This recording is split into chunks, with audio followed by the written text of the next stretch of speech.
Hello, in this tutorial I'll show you how to export product data from Printful.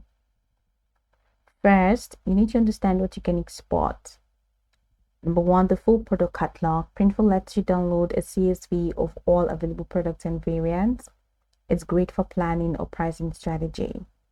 And of course, warehouse inventory. If you're using Printful's warehouse service, which I'm not using, you can export inventory data, including title, SKU dimensions, weight, quantity, and storage space.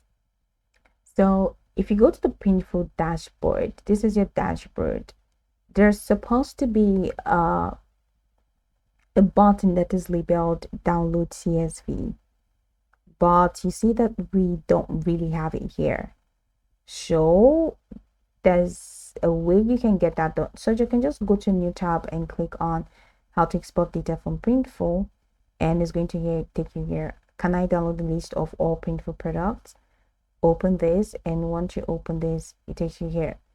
Can I download the list of all Printful products? And it says yes, download the CSV file of all our products here. Now click on this hyperlink, and once you click on this hyperlink, it's going to download. I already clicked on it, so I have this download here. So it's going to be something like this: Printful product zip. It's a zip file. So you can just open up the zip, and once you open up the zip, then you see a lot of Excel files for different countries, for Brazil, for China, for Japan,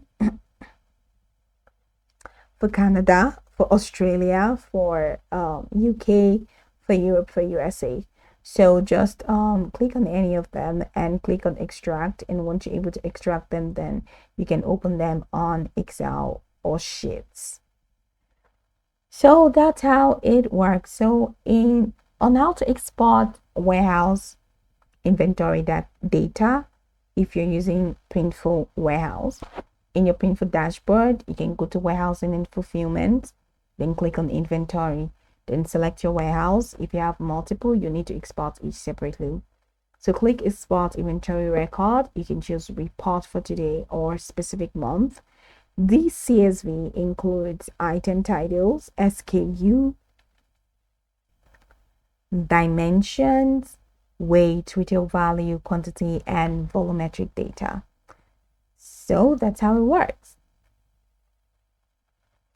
To go over the tutorial from top to the bottom, just go over it and get acquainted with the steps. Of course, once you're done, you'll be good to go. I hope that this tutorial marvelously helped you search.